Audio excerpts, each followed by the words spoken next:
Palnadu university మంచి భవిష్యత్తు కోసం తెలుగు విద్యార్థులు ఇష్టపడే యూనివర్సిటీ. కాల్ 9059052378 9059052379.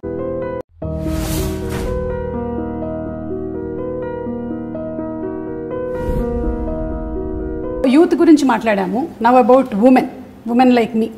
సో ఈ మధ్య కాలంలో చూస్తున్నాము చాలా she teams, protection. Yeah, women actually like you, by the way. Like me.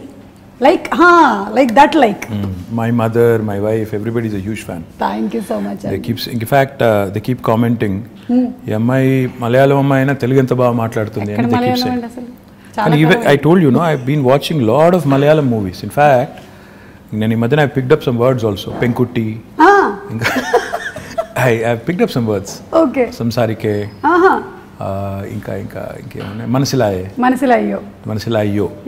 యోనా మళ్ళీ మనసిలాయో అంటే అర్థమైందా? అదే మనసిలాయో. తెలుగులో కూడా అదే సేమ్ వర్డ్. యాక్చువల్లీ తెలంగాణలో మనసును బట్టిందా అంటారు. కరెక్ట్. మా నాన్నమ్మ మా అమ్మమ్మ వాడే వర్డ్ అది. అంటే ఇప్పుడు అంటే తెలుగులో అది వాడరు కానీ మనసును పట్టిందా బిడ్డ, దట్ యాక్చువల్లీ మీన్స్ అర్థమైందా ఎక్కిందా. So it's sort of is very similar. But I become a huge fan of Malayalam movies. In fact, a lot of quality content, amazing movies. Lockdown lo, I watched at least 50 Malayalam movies. Chaala different kind of genres. Time ekkada dorikindandi? Ma doubt idi. Intiki ellina tarvata evening, in fact, I watch it with the family. So therefore, chaala movies chusanu, quality movies, and I'm really amazed at the content. Yeah. I was blown away by some of them. So big fan. Great stories, great technical values. Stories undochu, storytelling. Yeah. Rooted in reality, the quality of music, the quality of actors. Yeah. Outstanding. In fact, become a big fan of Prithvi Raj, of Mohanlal Dokate Jusan Gani. Mammootty, of course, a huge fan. You must have Dulquer, seen Dulquer, Fahad Fasil. Of course, Dulquer, yes. Yeah. Fahad Fasil, yeah. Nazariya, Nazim, Yeah. Parvati. So a lot of actors, brilliant actors. Become a huge fan. I'm amazed at the way you balance all things, Andy. You're doing all your work at the same time. You have your space for entertainment. Adi kuda. See, I switch off when I go home. I switch off basically from being a person in public life to a private person. So therefore, I enjoy my off time. In fact, I watch a lot of web series. Great. Right now, I'm watching The Americans. It's a spy drama. 2 KGB agents in America. This was during Ronald Reagan's presidency. Okay. Very interesting drama. I watched a lot of web series. In fact, I enjoy Modern Family. I enjoyed lots of them. Queen. I think, yeah. Wow.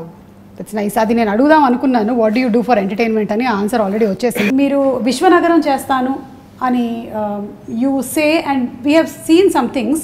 కాకపోతే నేను విశ్వనగరం అంటే ఏంటి అనే ఒక question అడగబోతున్నాను ఇప్పుడు మిమ్మల్ని. విశ్వనగరం అంటే కేవలం అందమైన బిల్డింగ్లు, అందమైన బ్రిడ్జిలు కాదండి. విశ్వనగరం అంటే వీధి కుక్కలు ఉండకూడదు, మన పిల్లల్ని వీధి కుక్కలు కరవకూడదు. విశ్వనగరం అంటే దోమల బాధ ఉండకూడదు. విశ్వనగరం అంటే మూసీ నది అందంగా మారాలి, మురికి కుప్పంగా ఉండకూడదు. విశ్వనగరం అంటే మన పిల్లలు బయటికి వెళ్తే సేఫ్గా ఇంటికి రావాలి. విశ్వనగరం అంటే మనం రోడ్డు మీద నడిచేదానికి ఫుట్పాత్ ఉండాలి. విశ్వనగరం అంటే నేను ఎక్కడికి వెళ్ళినా భద్రంగా ఉంటాననే ఒక భావన ఉండాలి. ఇవి ఓవర్ నైట్ కావండి. కొంతమంది మూర్ఖులు అదో జోక్ లాగా బంగారు తెలంగాణ అంటే ఇదేనా అని ఒకటి పెడతాడు. బాబు, బంగారు తెలంగాణ అంటే నీ జీవితానికి భద్రత ఉండి, నీ ఉపాధికి డోకా లేకుండా ఉండి, ఇవన్నీ జరగాలంటే కొద్ది టైం పడుతుంది. ఒక సేయింగ్ ఉంది కదా, Rome was not built in a day అని. ఒక సిటీని, అది కూడా ఇట్లాంటి సిటీని, హైదరాబాద్ లాంటి 1 కోటి మంది జనాభా ఉండే సిటీని 5 ఏళ్లలోనే మొత్తం చేసేస్తాం. ఇప్పుడు మేము అధికారంలోకి వచ్చి 6 ఏళ్ళు అయింది, స్వాతంత్రం వచ్చి 75 ఏళ్ళు అయింది, మేము వచ్చిందే 6 ఏళ్ళు.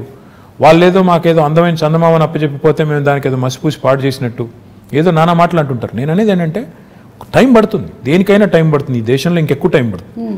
కానీ ఈ గవర్నమెంట్ సిన్సియారిటీ ఉందా లేదా, వీళ్ళకి చేయాలన్న తపన ఉందా లేదా, లేదా వచ్చామో పోయామో కొబ్బరికాయలు కొట్టామో రిబ్బన్లు కట్ చేసామో అనే టైపా, లేక నిజంగా ఏమైనా చేయాలనుకుంటున్నారా, ఈ ఆలోచనతో ఉండాలి. నేనేమన్నా అంటే విశ్వనగరం అంటే నీళ్ళు ఉండాలి, కరెంట్ ఉండాలి, రోడ్లు బాగుండాలి, నీళ్ళు వర్షాలు పడితే వరదలు రాకూడదు.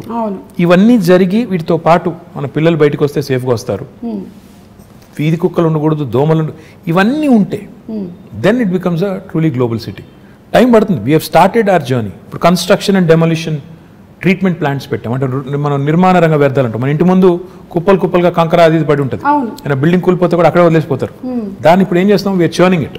తీసుకెళ్ళి అందులోంచే కంకర, ఇసుక, మళ్ళీ టైల్స్ కూడా తయారు చేసి ఇప్పుడు 2 ప్లాంట్లు పెట్టాము. వాటిని మళ్ళీ వినియోగిస్తున్నాం. అదేవిధంగా ఇప్పుడు హైదరాబాద్లో వేస్ట్ టు ఎనర్జీ ప్లాంట్ పెట్టాం. ప్రతిరోజు హైదరాబాద్లో తెలంగాణ ప్రభుత్వం రాకముందు 3,500 టన్నుల చెత్త మున్సిపల్ సాలిడ్ వేస్ట్ వచ్చేది. ఈరోజు 6,000 టన్నులకు పెంచాం. ఎందుకంటే ఎట్లా పెంచామంటే ఎక్కువ ఎఫిషియెంట్ కలెక్షన్ చేస్తున్నాం. ఆటోలు ఎక్కువ పెట్టాం, 2,500 ఆటోలు పెట్టాము, ఇంకో 700 యాడ్ చేస్తున్నాము. ప్లస్ హైదరాబాద్లో డొక్కు బండ్లు తిరుగుతుంటాయి, 2 డంపర్ బిల్లు పెట్టుకుంటే మొత్తం పడేసుకుంటూ పోతుంటాయి చెత్త అంతా రోడ్డు మీద. అవి తీసేసి కొత్త బండ్లు పెట్టాం, రిఫ్యూజ్ కాంపాక్టర్స్ అని క్లోజ్డ్ కంటైనర్స్ ఇవి పెట్టాం. దీంతో పాటు ఈ చెత్త అంతా తీసుకెళ్లి జవహర్ నగర్లో వేస్ట్ టు ఎనర్జీ ప్లాంట్ పెట్టాం. అంటే ఈ చెత్త నుంచి విద్యుత్ ఉత్పత్తి చేయొచ్చు. మొన్ననే 20 మెగావాట్ ప్లాంట్ ఇనాగరేట్ చేశాము. ఇంకొక 28 మెగావాట్కి ఫౌండేషన్ వేశాము. ఇంకో 15 మెగావాట్లు దిండిగల్లో పెట్టబోతున్నాం. హైదరాబాద్కి ఒక డంపింగ్ యార్డ్ ఒకటే ఉండకూడదు, జవహర్ నగర్ ఒకటే ఉంది. ఇంకోటి ప్యారే నగర్ అని ఒక చోటు ఉంది, ఇంకోటి లక్డారం అనే ఇంకో చోట్ల కూడా ల్యాండ్ తీసుకున్నాం. అది కూడా జిహెచ్ఎంసీకి అప్పచెప్పి అది కూడా చేస్తాం. మన డ్రైనేజ్ నుంచి పోయే వాటర్ ఏదైతే ఉందో, మూసీలోకి పోయే వాటర్ ఏదైతే ఉందో, ప్రస్తుతం హైదరాబాద్లో 2,000 MLD సివరేజ్ రోజు జనరేట్ అవుతుంది. We are only treating 41%. మన సివరేజ్ ప్లాంట్స్ ఓన్లీ 700 పైచిలుకున్నది. దాన్ని ఇంకో 1,200 యాడ్ చేయబోతున్నాం. సో ఇవన్నీ వర్క్స్ నడుస్తున్నాయి. ఇన్ డిఫరెంట్ స్టేజెస్ ఉన్నాయి. టైం పడుతుంది. నేనేమన్నా అంటే నాకు కూడా ఇప్పుడు ఏముంటుందంటే ప్రజలు ఏదైనా సమస్య చెప్తే తెల్లారే కంప్లీట్ చేసి శబాష్ అనిపించుకోవాలని నాకు కూడా ఉంటుంది, ఎవరికి ఉండదు. కానీ ప్రాబ్లం ఏంటంటే డబ్బులు ఉండాలి పనిచేయాలంటే. అట్ ద సేమ్ టైం ఆ రిసోర్సెస్ని ప్రాపర్ అలొకేషన్ చేసుకోవాలి, ప్రాధాన్యాలు నిర్దేశించుకోవాలి, స్ట్రక్చర్ ఉండాలి, పద్ధతిగా పోవాలి. ఇవన్నిటికి మించి పురపాలన అంటేనే పౌరుల భాగస్వామ్యంతో కూడిన పాలన, ప్రజల భాగస్వామ్యంతో కూడిన పాలన అనేది అర్థం ఉంది. మన దగ్గర ఆ కాన్సెప్ట్ తక్కువ.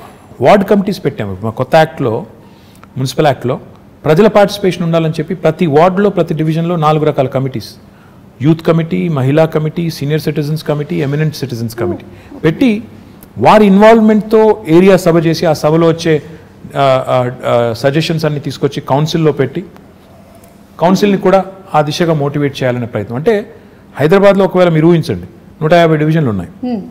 డివిజన్కి ఒక 100 మంది వార్డు కమిటీలో పెట్టాం. 100 × 10 150 ఎంత? 15,000 మంది. 15,000 మంది పుర సైనికులు తయారవుతాయి, పౌరులే సైనికులుగా తయారవుతాయి. హైదరాబాద్ని డెఫినెట్గా మనం ఇంకా మిగతా వాళ్ళని కూడా మోటివేట్ చేసేదానికి అవకాశం ఉంది. సో ఆ దిశగా సిటిజన్ సెంట్రిక్గా పనులు జరగాలి, ఈజీగా సొల్యూషన్స్ రావాలి. ఉదాహరణకి ఇప్పుడు మనం ఆన్లైన్ రిజిస్ట్రేషన్ అండ్ మ్యూటేషన్ అనే కొత్త ధరణి అనే వెబ్సైట్ ముఖ్యమంత్రి గారు తీసుకొచ్చారు. లంచం ఇవ్వకుండా నీకు రిజిస్ట్రేషన్ అవ్వాలి, మ్యూటేషన్ అవ్వాలి. బిల్డింగ్ పర్మిషన్ రావాలి అంటే 21 రోజుల్లో TSB పాస్ ద్వారా ఇస్తాం. ఇవ్వకపోతే 22వ రోజు డీమ్డ్ అప్రూవల్. సో ఇట్లా టెక్నాలజీని ఒకవైపు వాడుకోవాలి, పారదర్శకంగా సేవలు అందించాలి, సిటిజన్ సెంట్రిక్గా చట్టాలు తేవాలి, పాలసీస్ కొత్త పాలసీస్ తెచ్చి డీసెంట్రలైజ్ చేయాలి, అధికారాన్ని దాంతోపాటు అభివృద్ధిని వికేంద్రీకరించాలి. డీసెంట్రలైజ్ చేసినప్పుడే జరుగుతుందని ఇన్ని రకాల పనులు, ఇవన్నీ ఒక మంచి బిగినింగ్ చేశాము. బేసిక్ నెసెసిటీస్ని సార్ట్ చేశాము. మిగతావి దశల వారీగా ఒకటి తర్వాత ఒకటి చేసుకుంటూ పోతాం. SRDP చేశాము. For example strategic road development plan అని అండర్ పాస్లు, బ్రిడ్జ్లు కట్టాం. ఇప్పుడు SNDP చేయబోతున్నాం, స్ట్రాటజిక్ నాలా డెవలప్మెంట్ ప్రోగ్రామ్ చేయబోతున్నాం. తద్వారా హైదరాబాద్లో మొన్న వచ్చిన పరిస్థితి మళ్ళీ రాకూడదు అనే ఒక సంకల్పంతో పోతున్నాం. ఓవర్ నైట్ అవుతుందా అంటే అవ్వదు.